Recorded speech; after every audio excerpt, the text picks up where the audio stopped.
어머니가 하는 말이라면 늘 반대로 행동했던 청개구리 이야기 다들 아시죠? 네. 이 이야기 때문인지 반대로 행동하는 사람들을 청개구리 심보다라고 표현하는데요. 네, 이들은 왜 반대로 행동하게 된 걸까요? 오늘 생각연구소에서는 이와 관련된 우리의 심리에 대해 알아보겠습니다. 연세대학교 심리학과 이동귀 교수와 함께합니다. 어서 오세요. 네, 안녕하세요. 네, 사실 어릴 때 청개구리 아니었던 사람 거의 없을 것 같은데요. 교수님도 혹시 그러셨나요? 네, 뭐 이렇게 주변에서 하라고 하면 늘 하기 싫더라고요. 네. 맞아요. 저도 이 점심시간에 네. 모두가 짜장면으로 통일합시다라고 하면 저는 왠지 짬뽕 먹고 싶습니다라고 네. 말하고 싶은 이 청개구리 심보가 있는데 네. 심리학적 용어로 청개구리 심보를 뭐라고 하나요? 뭐 일단은 그 아까 짜장면 말씀하셨는데 예. 짬짜면이 그래서 나온 사람 경우가 있죠. 네. 네. 심리학에서는 리액턴스 효과라는 말을 사용하는데요. 네. 예. 영어이긴 하죠. 예, 미국의 심리학자인 샤론 브램이라는 사람이 재미있는 실험을 했어요. 어떻게 하냐면은 각각 그 다른 높이의 이 벽을 만들어 놓고요. 네. 그 위에다가 이렇게 먹을 걸 둔 거예요. 장난감 같은 거. 애들이 좋아하는 거. 장난감을 네. 이렇게 올려놨어요. 네. 하나는 애들이 그냥 쉽게 손 닿으면 가질 수 있는 장난감이고요. 예. 하나는 되게 좀 높이가 높아서 오. 이렇게 발밖에 왜 까치발 서갖고 이렇게 할수 있는 어렵게 거거든요. 붙잡을 예. 수 있는 거죠. 근데 이 두 개를 했을 때 예. 우리 생각에는 그냥 쉽게 이러면은 잡아낼 것 같은데 네. 의외로 애들은 손 닿지 않은 높은 벽 위에 있는 장난감을 오. 그거를 가지려고 애를 쓰는 거예요. 그래요? 아이들이 왜 그랬을까요? 실제로 이게 아무래도 내가 가질 수 없을 것 같은 느낌이 드는 거에 훨씬 더 흥미를 느끼는가 봐요. 그래서 원래 그 리액턴스라는 말은 원래 이게 물리학에서 나온 말인데요. 네. 그 전기의 저항을 가르치는 말인데요. 네. 저항을 많이 받을수록 훨씬 더 반발력이 크다는 거죠.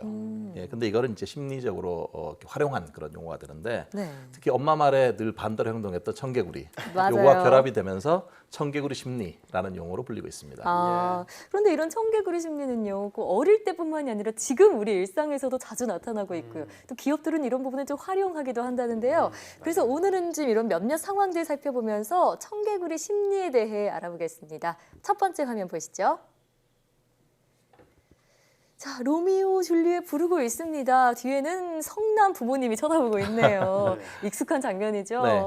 그렇죠. 이게 이런 경우에 이제 왜 그 주위에 그 방해라든지 간섭이 많을수록 어떻습니까? 네. 연애 감정이 더 불타오르는 그런 상황인데요. 뭐 알기 쉽게 로미오 줄리엣 효과 이렇게 얘기를 하고요. 네. 부모님이 강하게 반대하면 할수록 더 강한 연애 감정을 갖게 되고 더 그러면은 두 사람의 사랑이 더 굳어지는 그런 현상을 네. 말합니다. 예. 실제로 그 주위에 보면은 부모님의 반대를 함에도 불구하고 사랑을 지켜내는 그런 커플들도 많이 있어요. 있잖아요. 근데 사실 이게 그 부모님이 오히려 이걸 청개구리 심리를 아셨으면은 오히려 그냥 반대하지 않고 그냥 두면 두 사람이 제풀에 지쳐서 이게 떨어져 나갈 수도 있거든요. 맞아요. 예, 근데 그냥 반대하면 할수록 더 사랑이 불타오르는 거죠. 네. 그러니까 로미오와 줄리엣의 사랑은 부모님께서 만들어 주신 그럴 수도 있어요. 그런 요소가 없지 않아 있다고 봅니다. 네. 자, 다음 상황 살펴보도록 하겠습니다. 자, 누가 이제 페인트 칠을 하고 있습니다. 이건 나만 할 거야 라고 하고 있는데 뒤에서 호기심 어린 눈빛으로 쳐다보고 있어요. 네. 이런 화면, 한 아이는 이렇게 페인트 칠을 하고 있고 뒤에서 이렇게 호기심 어리게 보고 있는데 무슨 장면인가요? 네, 이게 그 많이 알려진 소설이죠. 톰 소여의 모험이라고 하는 것의 한 장면인데요. 네. 예, 주인공 톰이 사실 이 울타리 페인트 칠을 해야 되는데 귀찮잖아요. 귀찮게 일을 하고 있는데 지나가던 친구 벤이 보고서 약을 올렸어요. 그랬더니 마치 이 톰이 재밌는 일인 것처럼 이걸 열심히 칠하기 시작하는 거예요. 신나게. 네, 그래서 이렇게 말하는 거예요. 이렇게 재밌는 일은 너한테는 절대 안 줄 거야. 이렇게. 그러니까 얘가 마치 넘어가갖고 나도 한번 하게 해줘 이렇게 애걸을 하게 되는 거죠. 그제서야 마지 못해서 그럼 네가 한번 해봐 이렇게 한 다음에 네. 유약이 빠져나가는 거죠. 와. 그래서 일종의 이 청개구리 심리가 활용된 건데요. 네. 자기 이득을 위해서 청개구리 심리를 이용한 그런 예가 되겠습니다. 그렇네요. 이런 거 보면 톰이 진짜 영악한 것 영악한 같다는 것 생각도 같아요. 네. 들어요. 예. 네, 또 기업들은요, 이런 청개구리 심리를 활용하기도 한다는데요. 어떤 장면일지 다음 상황 보시죠. 홈쇼핑입니다. 판매 종료까지 얼마 남지 않았습니다. 이 문구만 나오면요, 저도 모르게 진짜 주문 전화를 걸게 되더라고요. 맞아요. 진짜 남의 얘기가 아닌데 이런 것도 하나의 활용법이겠죠. 네, 어떤 분들은 전화기를 아예 들고 기다리다가 마감 임박 이렇게 오면 심장이 막 뛰면서 막 전화해야 된다는 생각이 들잖아요. 네. 이것처럼 실제 마케팅에서도 청개구리 심리 같은 게 활용이 되는데요. 마감 임박이라는 글씨를 딱 보게 되면 마치 내가 그걸 못 살 것 같은 느낌이 드는 거예요. 맞아요. 그러니까 이거를 막 구매하고 싶은 욕구가 같이 상승이 되겠죠. 희소성이 생긴다고 생각됐을 때 사람들은 그거를 객관적으로 판단하지 않고 막 빨리 뭐뭐를 해야 될 것 같은 막 전전긍긍하는 그런 모습을 보이기 쉽습니다. 네. 보통 이 장사하시는 분들이 이게 믿지고 파는 장사예요. 이러면서 네. 하는데 알면서도 믿지지 않을 거야 알면서도 그걸 또 사게 되는 심리가 있는 것 같아요. 맞아요. 그렇죠. 네. 예. 자, 이렇게 일상생활 속에서 청개구리 심리에 대해서 알아봤는데 교수님 보셨을 때 청개구리 심리 좀 독이 되는 경향도 없지 않아 있죠? 그게 그런 게 많죠. 왜 사람이라면 이런 경우가 좀 있잖아요. 근데 이게 사실 이런 심리적인 이유 때문에 뭔가 중요한 일을 할 때 사실 망치는 경우도 있거든요. 네. 예. 예를 들어서 시험을 봐야 되는데 시험 기간에 시험 공부해라 이렇게 하면 어떻게 합니까? 안 하잖아요. 아, 결국 어떻게 됩니까? 성적이 안 좋은 건 자기가 감당해야 되는 자기 거잖아요. 손해죠. 결국 자기 손해 보는 그런 일이 네. 생기는데 언젠가 한번 소개했던 꾸물거리는 사람들도 이렇게 반항하는 스타일의 사람들이 있거든요. 꾸물거리는 사람들. 네, 이 사람들은 뭐냐면 어릴 때부터 부모님이나 선생님이 이거 해라 하면 하기 싫은 거예요. 격하게 하기 싫은 거죠. 네. 그러다 미루다 보면 기한을 넘기는 그런 경우가 많이 있거든요.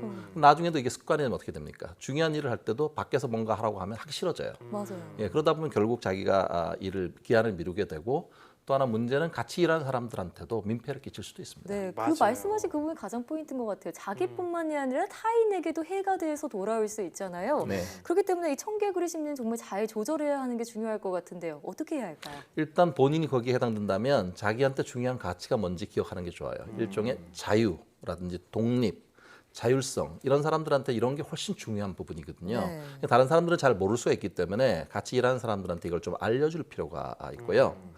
두 번째는 이게 하기 싫다는 그런 말이 이렇게 막 생각이 들 때 이때 생각할 게 뭐냐면은 전에 이렇게 안 했다가 어떤 결과를 맞이했는가 일종의 결과 분석을 해볼 필요가 네. 있을 것 같고요. 예. 또 하나는 뭐냐면 만약에 주변에 가까운 사람들이 반복해서 뭔가 어떤 얘기 계속 해줄 때 하기 싫다 먼저 생각하지 말고 왜 그런 말을 할까 이렇게 한번 생각을 해보는 것이 네. 손해를 보지 않는 첩경일 수도 있습니다. 네. 네. 그리고 또 가까운 사람들이 나한테 반복적으로 뭔가 얘기를 했을 때 그런 것들도 좀 귀담아 듣는 게 좋지 않겠어요? 좋은데 네. 주변에 그 반복적으로 말씀하실 때 3번 이상 말씀하시면 안 돼요.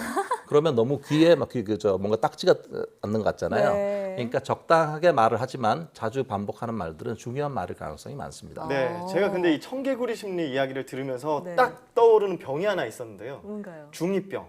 이 아, 중2병의 중2병. 그 사춘기 아이들이 보통 이렇게 좀 반항 심리가 강하고 상대적으로 하기 싫어하는 그런 경향들을 보이잖아요. 네. 네. 이런 것들도 이제 청개구리 심리하고 이게 매첩이 될까요? 어떻게 될까요? 이게 이제 발달적인 특성이잖아요. 그때 또래에 그 눈높이를 맞추는 게 중요해요.